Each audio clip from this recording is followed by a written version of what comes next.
Okay, so what is going to happen next? So right now, basically the hopes of the Republic lie with Joe Manchin, the Democratic senator from West Virginia.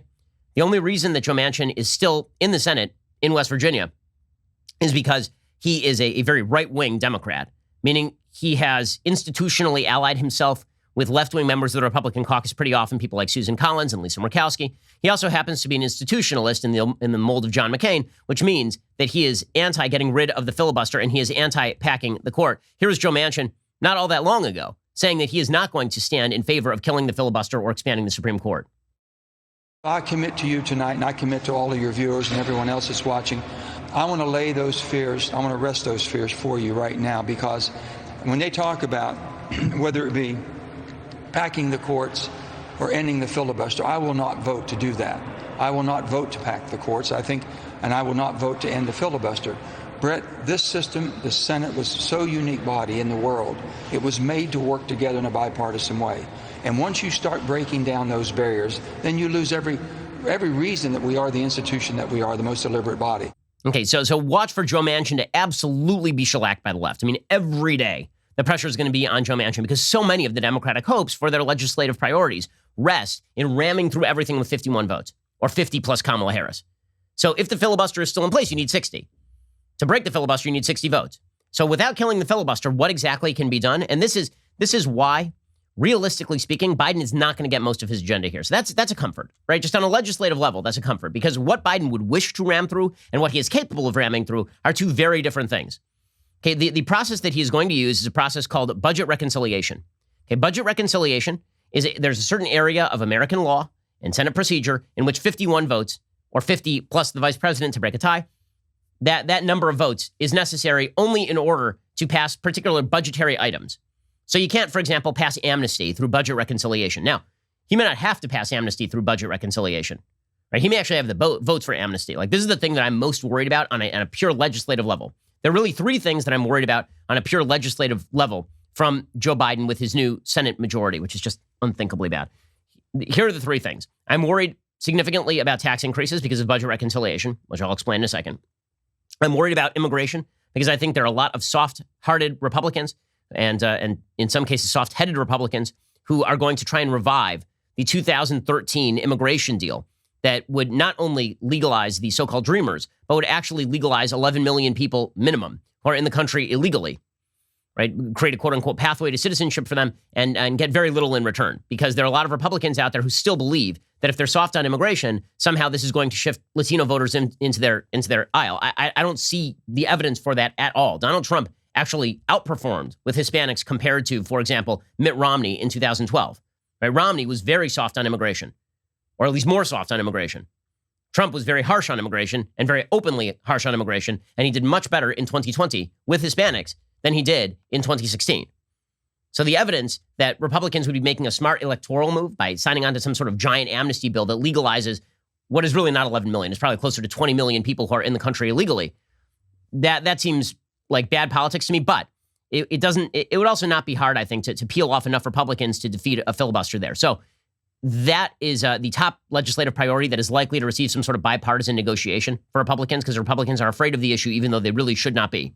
Even though there actually is a pretty wide consensus in the United States what to do about immigration, which is make sure people don't come into the country illegally. If they do come into the country illegally, then you deport them. If they've been here for a very long time, then you determine whether they ought to remain in the country based on whether they are of benefit to the United States or whether they are not. Right? Everybody basically agrees on that by polling data.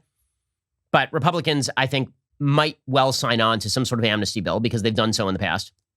So I'm worried about tax increases. I am worried about immigration. And I'm worried about the public option, because Democrats did use budget reconciliation to pass Obamacare, right? They did use this process. They twisted this process to use budget reconciliation. Okay, so what is budget reconciliation? And it's going to get a little abstruse here, but it's important. You got to know these rules, because these are the rules Democrats are going to use if Manchin doesn't cave on the filibuster. Now, if Manchin caves on the filibuster, it's all over, right? I mean, the country is basically toast. If Manchin caves on the filibuster, and if the Democrats get rid of the filibuster in the Senate, then they would move immediately to make Puerto Rico and Washington, D.C. states, which would add 4 senators. They would immediately move to pack certain federal courts, right? They would be able to ram through with 51 votes extraordinarily radical legislation on everything from the so-called Green New Deal to the so-called Equality Act. But assuming that the filibuster holds, then what they're going to be able to do probably is amnesty, because, again, I'm not sure that filibuster will even hold for amnesty. I think they'll be able to do tax increases through budget reconciliation, probably the public option. Okay, so what is budget reconciliation? So Vox did a rundown of this, and this actually happens to be a fairly decent rundown, talking about what budget reconciliation is. They did this back in 2019. Reconciliation was designed to make sure the United States Senate could pass easily bills dealing with the federal budget, particularly if Congress wanted to reduce the deficit without the threat of a filibuster from the minority party. The process begins with a congressional resolution instructing committees in the House and Senate to draw up legislation that saves the federal government a set amount of money. So the special privileges under reconciliation come with conditions. Right? The goal here was to have the budget not be held up by filibuster every single time. And so there was a rule that was created that you could pass a budget with 51 votes, but certain conditions needed to be met. A bill passed under budget reconciliation is forbidden from increasing the federal deficit outside a 10-year window, so you have to wait for the CBO estimate. You remember that Republicans did this with the Trump tax cuts, right? They passed that through budget reconciliation, and then they waited for the CBO to say that it wasn't going to raise the deficit outside a 10-year window. There is also something known as the Byrd Rule. The rule came about in the 1980s after West Virginia Senator Robert Byrd grew frustrated with budget reconciliation because his colleagues were using it to advance all sorts of stuff, not just stuff related to spending and revenue. So there's a new standard for what can be included in a reconciliation bill. This has been enshrined in federal law. So it has to check all of these boxes in order for you to be able to pass it with 50 votes plus Kamala Harris breaking the tie. Every time I say that, it just makes me want to spin my head around like the lady from The Exorcist and vomit everywhere. Just cover the entire studio in vomit. Kamala Harris breaking ties in the Senate. Unbelievable. Un-effing believable. Okay, so here is, sorry, sound engineers. Here is the Byrd Rule. Okay, these are the tests for the Byrd Rule. 1, the provision must change federal spending or revenue. Okay, so it can't just be on an unrelated topic like the Equality Act, which is about regulating transgender bathrooms and such. 2, if the bill does not meet the budget resolution's instructions to reduce the federal deficit, any provision that results in either increased spending or decreased revenue is removed until it does meet those targets. So any budget that is passed under this is supposed to be revenue neutral. Right? This is why you remember that they totally gamed the system on this with Obamacare. So they came up with these bullcrap explanations of how Obamacare was going to be revenue neutral, even though it actually costs the country over the years hundreds of billions of dollars minimum. 3, the provision must only affect policies that fall under the jurisdiction of the specific committees that were instructed in the budget resolution. 4, the provision's effect on spending or revenue must be more than incidental to its policy impact. So in other words, you can't say, yeah, we did a bill on transgender bathrooms, and that has a budget impact. No, it's got to be like the primary focus of the bill. It has to be very, very central to the bill. 5, the provision cannot increase the federal deficit at some point in the future beyond the typical 10-year budget window that is used to evaluate legislation. And 6, the provision cannot be used to change Social Security, right? That was enshrined to make sure that Republicans didn't use budget reconciliation in order to shore up Social Security. So for healthcare bills, number 4 is the real problem because, again, the healthcare bill could be argued to really not be about the budget at all. Now, Democrats have usually gone to the rule makers in the House, the Senate parliamentarian, and said, okay, well, you know what? It actually isn't incidental, and then rammed things through. It does create a problem for things like Medicare for all, for example. It could be a problem for the public option that Joe Biden is attempting to push. It could also not be a problem for that. So budget reconciliation is the way that Senate Democrats are going to get things done. That is going to take off the table things like the Green New Deal that radically raise the debt. Radically raise it. It's going to take off the table things like the Equality Act, thank God, because the Equality Act is really dangerous.